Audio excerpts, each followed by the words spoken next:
So what I've done is, I don't know if you're all familiar with the FHDC research proposal template, which is the template that has been adopted by the Faculty of Business and Management Sciences Ethics Department, and also is the most widely used template for the faculty HDC. So most people are using this FHDC template. Just to, for those of you who may have not seen this template, let's just, that's not what I wanted to click. Let's just go here and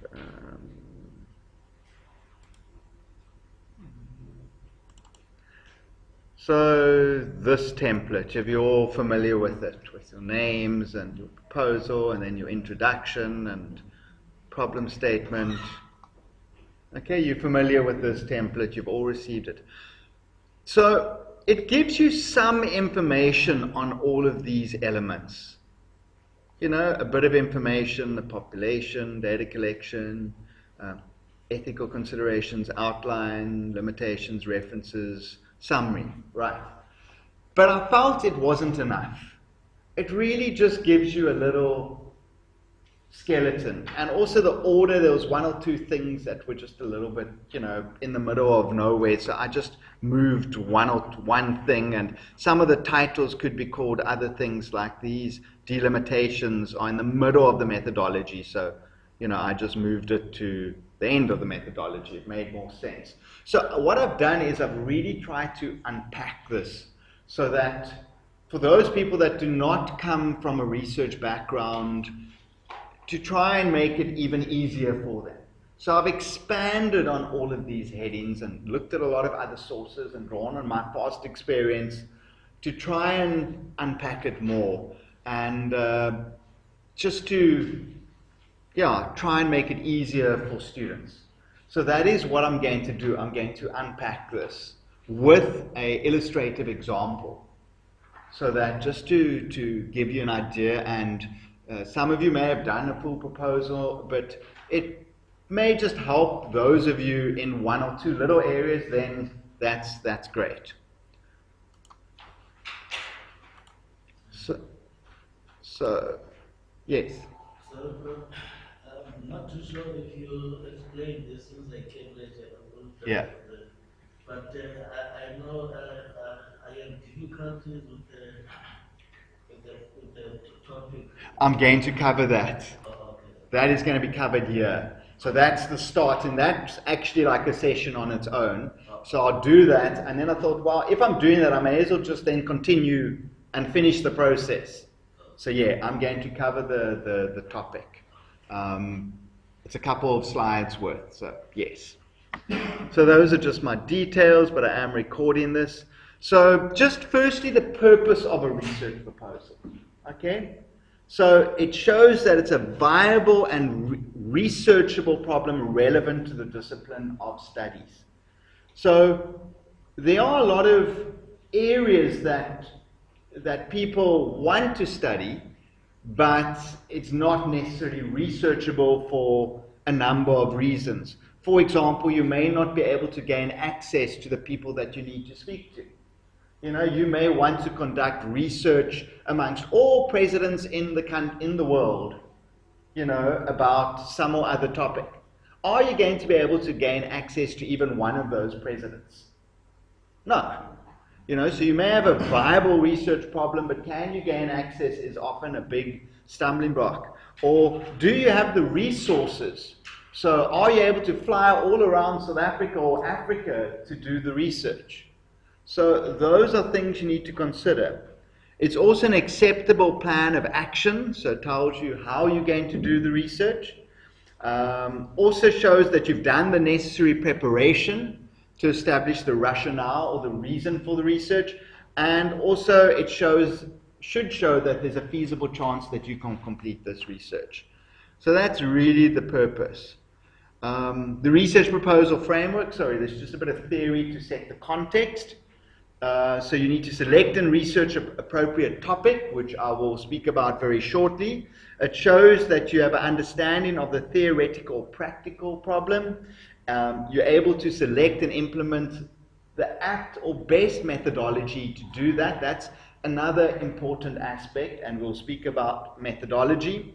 Analyze and set out the results logically, arrive at logical conclusions, make recommendations for the improvement or elimination of the problem, and it results in some type of theoretical or practical contribution to knowledge. At master's level, it's more about the research process.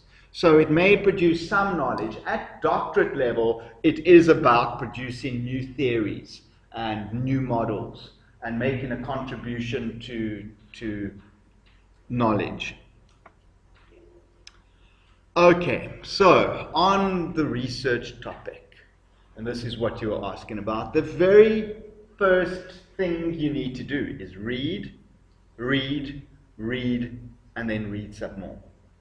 So if you've got a certain interest area, you need to do all of those searches I showed you in the previous presentation. You need to go to the CPT library databases, use that. You need to go to all the databases, but you need to also go to the popular press sources. So, you know, in my instance, Biz Community newspapers, and read. And what I did for both my master's and my doctorate thesis is I didn't just select the topic. For both of them, it took me 3 years to find my topic. 3 years to find my topic. My master's was on BEE in the advertising industry, and I was lecturing advertising. And then I sent my students out to interview, and this is now, we're talking in the 90s and early 2000s. I sent my students out to ad agencies. And then, you know, so I was working at Pentech, Peninsula Technicon. So all of my students were either black or colored in demographics.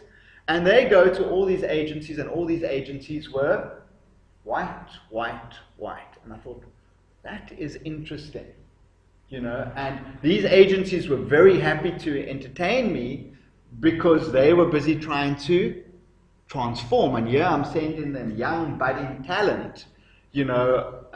So, you know, it was a win-win. And from that, I thought, this is a topic I could do. And so I started, for example, my research in 2004. But the problem was, the BEE Act only got gazetted in 2004. And the Codes of Good Practice only got gazetted in 2007. So though I was registered for 3 years, I could not do anything but collect information. So you've also got to take that into consideration. And then it took me 2 years to finish my thesis from there. But, you know, and then I collected information, but the Act, you know, there wasn't really much about it. So when I actually did my research, there was just about nothing. No academic research on black economic empowerment, because the acts were just gazetted at that particular stage. But what I did was, over those 3 years, I just collected information, and then I could refine my topic. So once you've got an idea, it's find other theses, you know, articles, and just read to refine. And then work out different possibilities, different angles that you could take it from. So just to carry on, so read popular press articles, newspapers, magazines, websites, blogs, online sources. So I subscribe to Biz Community, which is a marketing and media website, and I subscribe to eMarketer. And from Biz Community, I get their I don't know what you call it, all their articles for the week, once a week. And from eMarketer, they send you stuff every day. And what I do is I literally cut and paste articles into a Word document with the links. And I build up, so every year I've got 200-300 pages of different trends and things which I could use in future research. So there's very specific research I'm looking at. And all of those, all these recent trends are possible topics that are new.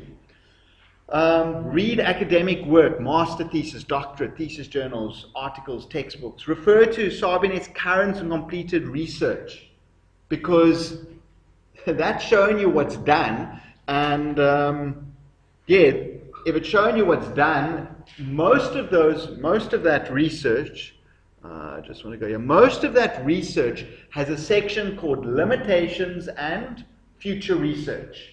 I don't know if you've seen that in journal articles and in theses.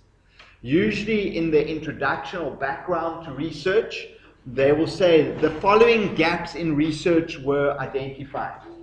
And if you go to journal articles, at the end of the discussion, most journal articles have a section called limitations and future research. That future research is topics for you. Those are all topics that could be done.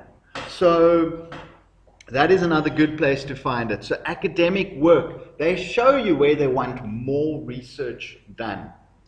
Then SARBinet and current completed research to find theses, and then discuss possible interest areas and topics. This is even more important. So you may have found 5 or 6 different areas that you're interested in. Discuss it with your colleagues, other students, mentors, academics, and get their take. And that's what students do with me, and usually they're quite disappointed because they've got 5 topics and I'm not interested in any of them. I say, no, none of these actually, but have you thought about this angle? So we can give direction as well. So is once you've got a few ideas, speak to people that have more experience in this area. So those are ways of identifying topics. But the key is you don't just usually find a topic instantly. It is a process that could take as long as a year or longer to read. I just want to warn you about trends. Trends can be here, the one year, and gone the next year. So if any people decided to do research on that Pokemon Go, how long did that last? Was it called Pokemon Go? Yeah, that thing what was that thing where you had to catch emoji, things all around, what was it? It was Pokemon, yeah. Now, if you started doing it, how long did that fad last? It lasted for about 1 year. So you would have just started doing your research, and then that fad's over. Then where does that leave your research? I nearly ran into a problem with my doctorate thesis. I decided to do my research on social media marketing communications, and I looked at attitudes, the hierarchy effects model. So that awareness, knowledge, liking, preference, intention of purchase, and purchase. Right. So I thought I'm going to take the 2 biggest social media networks, the largest one in South Africa and the largest one internationally. So when I started doing the research, the largest one internationally was Facebook, and they are still the largest. Perfect, no problem. The largest one in South Africa 9 years ago was what? What was the largest social network in South Africa 9 years ago? Mxit. Now, where is Mxit today? Does it exist? No. And the very year that I completed my thesis, and it had gone out for examination, then it came back with corrections, was the year that Mxit died, was ended. So I just made it. I managed to get my 3 journal articles published as well on Mxit. But that's it for Mxit. So I just made it. But if it died a year earlier, what would my 5 years of research be? Gone. Worthless. So I just, by the skin of my teeth. So be careful of your topics that you choose, because you could, if it's a trend now, is it going to be a trend in 5 years' time? And that's how long some of your research could take. So really be careful. I just made it. So yeah, those are topics. But we'll get more to topics later. Then, feasibility of the research topic. So I'm kind of repeating myself here. Is the research topic relevant to the discipline? So we've got a lot of people that want to come and do marketing, but the topics that they want to do have nothing to do with marketing. So you've got to be careful and make sure it's whatever degree you want to study, it must be related. Will the research topic keep you interested for 2 to 5 years? So, you may be totally bored after year 2, and then are you going to be motivated to continue to do the research? And then this is what I'm saying, will the topic or trend still be relevant in 5 years' time? If not, then that's problematic. Have you identified a suitable research gap in the knowledge to justify the research topic? So this is so important. This is what I was saying earlier. Go to all the journal articles and go to their limitations and research gap sections and write those down. The typical gaps, well, I'll show you later what they are. And I've just been through this process. I've just reviewed about 60 articles for this conference in Namibia, and to write my paper, which is still not written, and the conference is two weeks' time, but I'll get there. So you need gaps. In your introduction, you need to say, this research is done because the following people said this and this and this and this needs to be done. Then no one can say that your research is invalid if other people say that there's gaps. Will I be able to get permission? So this I've already mentioned, like if you want to interview all the presidents in South Africa, it's not going to happen. So can you gain access to the participants to gather the data? Can the research topic be empirically tested? Is it researchable? There are some things that you just can't research. Do you have the time and money and ability to implement? So I already mentioned this. Do you want to fly around South Africa to do your research?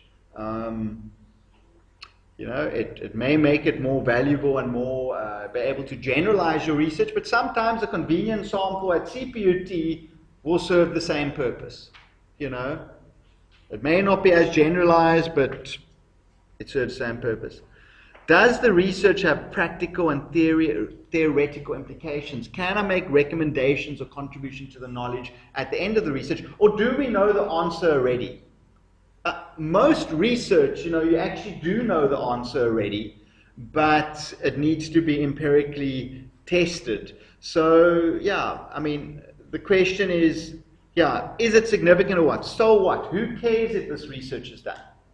Who cares? What difference is it going to make? So those are the type of questions you need to ask. Will an opportunity be missed if the research is not conducted?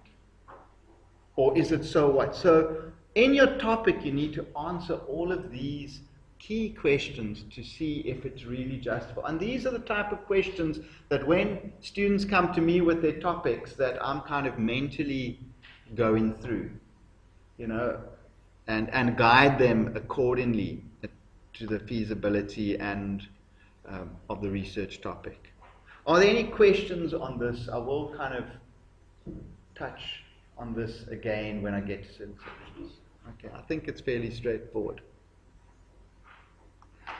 The research title. So now I'm actually going to take you through the research proposal, sort of step by step, but it's linked to, example, your topic selection and other areas as you'll see.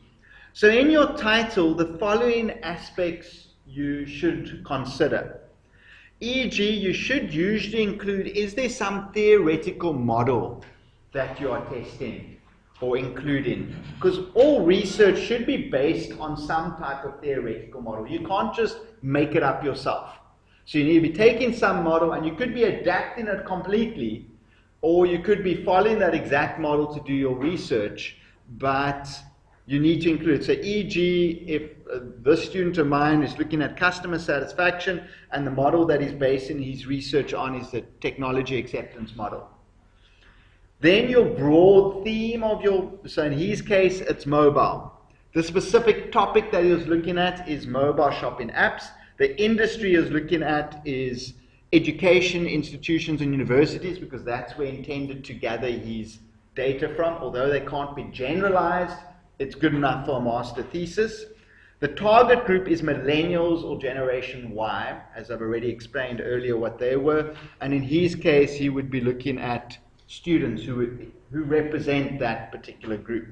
The context is Cape Town. So once you've answered all of those questions, you can put your title together. And I can tell you now, at the faculty HDC meetings, we spend the most time reading titles and fixing titles. So, you know, it's a good thing to try and get it right. So the title, for example, in his instance, is The Influence of Mobile Shopping Apps on Customer Satisfaction Amongst Millennial University Students in Cape Town. He didn't have to select his technological acceptance model because he's referring to customer satisfaction. And it would have made it too long to include that title. So those are just some pointers as to how to put your title together. A few other pointers are titles are generally 12 to 15 words in length. They should reflect your independent and dependent variables, if possible. So I'm not sure if you know what independent and dependent variables are, but your dependent variables in his title, the dependent variable is customer satisfaction. And the independent variables in his research would be, he would be looking at the demographics and usage characteristics of students, and he would compare that to customer satisfaction. Therefore, those would be the independent variables. Do not start a title with a present participle, such as investigating or analyzing. Okay, very important. Avoid use of meaningless words such as analysis and investigation, a study of. Aren't all studies an analysis or an investigation or a study? Yes. So don't include them. The shorter the title, the better. Add the context where the study will be conducted. This is the biggest problem we have at Faculty HDC. People don't say where, so they give this title and then we say where. Is it in Cape Town? Is it in South Africa? Is it in an African country? So you need to include that. And the best place to get examples of titles is to go to the electronic thesis and dissertation repository on the CPT website and SARBinet's current completed research, and look at what other people, other people's titles as well, to refine yours. And here I've just given a few examples of my students' titles. So post-purchase experiences, antecedents to customer satisfaction within the mobile commerce industry, or social media as a marketing communication strategy amongst independent food retailers in Cape Town. I won't go through them, but those are just some examples. They're all very specific to my research interest area, and I'll send you this PowerPoint, and then you can make sure that you have all the relevant pieces to your titles. And there's some more titles that you can just look at as examples. Right, so the most important, just about one of the most important sections of a research proposal is the first section. Now, in the FHDC template, they refer to this as the introduction. But what is the introduction, actually? It's the background to the research problem. That is what the introduction is. It's not an introduction as in a lead-in to the chapter. It is the background to the research problem. And this lays the groundwork for the origin of the problem. So it tells you, it shows you where the problem is. It provides an overview or background information of the research title. So, okay, we'll get to that. So the background in my example would be mobile shopping apps. He would talk about, give information about that. It locates the context or industry of the problem area. So in which industry are you doing this research? It clarifies the area of concern. It indicates why it's a reasonable problem. Does the preliminary data support its feasibility? It also talks about the discipline, the country, and the region. So to give you an example, what I do is I always say the initial information or the database revealed few studies in South Africa and global. So what I always do is I list all the studies that I found. So I'd say mobile shopping apps, a search revealed 2 studies. And this study was about that in a few lines, and that study was about that. And internationally, you can say there were many more studies, but few focused on customer satisfaction. If I continue with that example, and then I in-text reference all of them. So, and then you can say mobile shopping apps is fast growth amongst millennials. And then you talk about millennials and say millennials live on cell phones. Millennials sleep with cell phones. You know, they go to bed with them every night, and the first thing they do in the morning is pick up a cell phone. And their whole life is on that cell phone. Is that true? Yes. You know, so, and that's why, you know, I choose not to have a smartphone. Because what can I do with my phone? I can SMS and call. And so I'm not continually looking at my phone because there's nothing happening here. You know, when I want to check emails and do things, I go to my laptop. So yeah, you can talk about the fast growth. That type of information you don't get from journal articles. You get from popular press, biz community, newspaper, where little surveys were done. So there's a place for popular press in your research.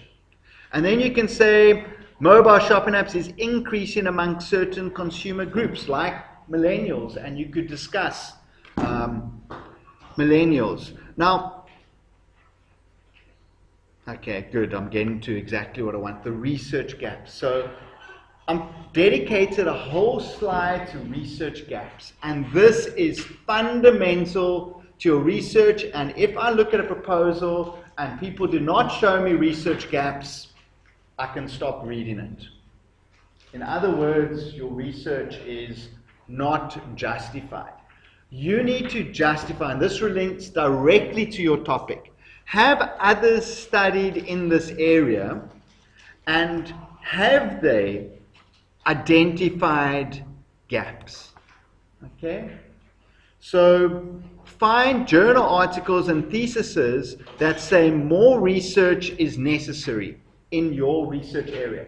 And the two areas that you find this information is in the introduction of their journal articles and theses, because what is the introduction? It is the background to the research problem.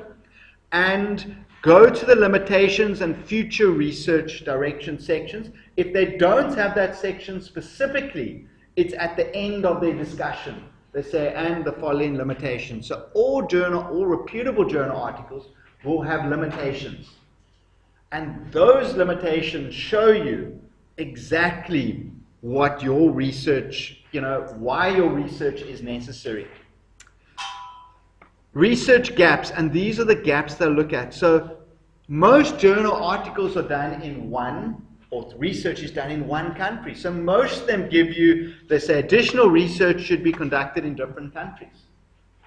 Right? So every second journal article you read on your topic will say more research is necessary in different cultural contexts. And of course, Africa and South Africa is a very unique cultural context. Or more research should be conducted in other countries, or more research should be conducted in established countries. So when I write an article, I give 20 references and say the following. I say more research needs to be conducted in other countries, especially developing countries, on mobile shopping apps, and I in-text reference 20 sources. Is my research justified now? 20 people are saying more research is necessary. Then, most research again either does quantitative or qualitative. If they've done qualitative research, then they usually say more research, quantitative research is necessary. If they've done quantitative research, then they say more research is necessary to get an in-depth understanding in terms of qualitative research. And coupled to that, they also say different target groups. So if they're doing research on teenagers, then they say more research should be conducted amongst millennials or older adults, and vice versa. So again, usually in my introduction, I say, such and such said that larger sample sizes are required, or more research is necessary on millennials or different generational cohorts. And again, I in-text reference 20, 30 people, or more qualitative, more qualitative or quantitative research is necessary. I in-text reference 20 sources saying this. Also, a lot of Research says different industries or institutional should be conducted. A lot of them say larger sample sizes should be done, and all of my students, I make them do massive sample sizes for various reasons. And a lot of them say you can do research on different platforms. So, e.g. social media, they did research on YouTube, now they say you need to do research on Facebook. So I find all of those sources, and I can tell you now that in my introduction, if you just use those 6 things that other people have said research is necessary on, you can have 200 to 300 in-text references in your introduction. 200 to 300. Can anyone then say that your research is not feasible? No. And that's what you need to do. And that's why you need to read and summarize. And I'm going to show you how to summarize journal articles and to extract information. That's what I've just done now. And I'll show you exactly how I've done it. So that when you write your introduction section, that in terms of research gaps, you can give a page of research gaps with 200 references. Your research is justified 100 times over. You don't have to go to that extreme, but that's just who I am. I go over the top. So if my students can find just 10 articles that say more research is necessary in these areas, then I'm happy. So every journal's introduction is an example of a background to the research problem, and every thesis that you read, their chapter 1 would have a background to a research problem. In other words, your first and most important aspect of your proposal. So there are many examples that you can use to help you with this section. And this is really the heart, of your proposal. The second step, which follows on, is the statement of the research problem. And this is equally important. It is the heart of the proposal. It describes exactly what the problem is and summarizes the purpose and focus of the research. So what is the research problem? It's not necessarily that just no research has been conducted. The research problem is linked to all of these research gaps I showed you. So again, you can repeat these research gaps here. The context of the problem. What is the extent or magnitude of the problem? Can it be quantified or qualified? Why is the problem important? Have other authors identified this problem? And if already addressed, what are the research gaps? So there you just list the research gaps in your background to the research problem. Here in the problem statement, you can actually give more meat to it. You can actually expand on several authors' gaps and say such and such said this, such and such said that, such and such said this, to show you exactly what the problem is. So here I've just given sort of a little, it's sort of like an expansion of your research title in your problem statement. You expand in on it. So concisely summarize the research problem at the end of the section, but it's an extension. So I would say theoretical model. So here you would talk about customer satisfaction. You would write a few lines about it. Your theme, you would expand on mobile. You would expand on mobile shopping apps. You would talk about your education institution. You would expand on millennials in a few lines. Also the general problem. So mobile shopping apps have not been previously tested in terms of consumer attitudes. That's your problem.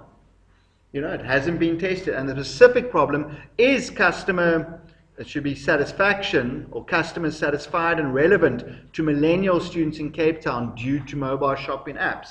That's your specific problem. So you expand on it there. And that's done at the end in sort of the last, paragraph. You take your title and you expand on it and you justify why it is necessary that this research be done. And so I've given you like a little example there, but again, every article you read, every thesis you read will have a statement of the research problem, justifying. Most articles don't have a separate section, but at the end of the introduction, that is where they give you the statement of their research problem, and every thesis that you find will have a statement of the research problem as examples. So how to find a topic or the research problem? This is just to reinforce. Subscribe and read relevant press articles which are relevant to your discipline. So for the marketing discipline, biz community, eMarketer, member, and Pew Internet Research. Then conduct an academic search to find relevant articles, theses, and textbooks to identify the research gaps I've spoken about and to provide a theoretical underpinning to your research problem. So it needs to be based on a model or theory. And then I just say every thesis will provide an example of this section in chapter 1. So that's just another example. I'll just do a few more slides and then we can just take a break because I think your brains are saturated. We'll just have a little break. So rationale and significance, and I just added unexpected outcomes, which is not included in the FHDC template, but it links to this. So in your FHDC template, you also need the significance of your research, which flows from the research gaps and your problem statement and background to research problem. So you need to indicate, why is this research significant? Why is it important to study? So what? So what if this research is not conducted? In what way will this research or study make an original contribution to either existing knowledge or existing practices? Who will benefit from it? Does the research contribute to the body of knowledge? Will the proposed research promote further investigation across other disciplines or fields? Include expected outcomes in relation to theory and practice. So what do we expect to find? You should already have an idea, because if you've read widely enough, you'll know what other people have found. So what do you expect to find? And what expected outcomes and results and contributions do you wish to achieve? A new theory, a new model, a practical solution to a problem. So you need to state that. And yeah, we'll just do a few more aims and objectives. So again, in the proposal, this is fairly straightforward. But what are the aims and objectives of your research? What is an aim? It's a broad statement of what your research attempts to accomplish. Whereas the objectives are achievable and outcome-based research. So you usually have a broad aim, and then you give the objectives afterwards. They're concise statements of what the study will accomplish. Words such as discover, determine, evaluate, ascertain, examine, and explain are useful in terms of objectives. So usually you start with the word to discover, to explain, to evaluate, to ascertain. And then all objectives should help achieve the research aim, and research questions must be in full alignment. So if your first research objective is XYZ, your first research question should be XYZ. The one is stated as an objective, the next one is stated as a question, but we'll get to that.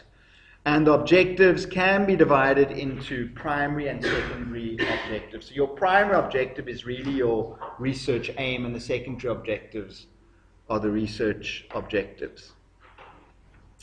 So just to give you an example, a practical example from my student's perspective. So his aim of the research is to evaluate drivers of customer satisfaction, and then I give you the drivers.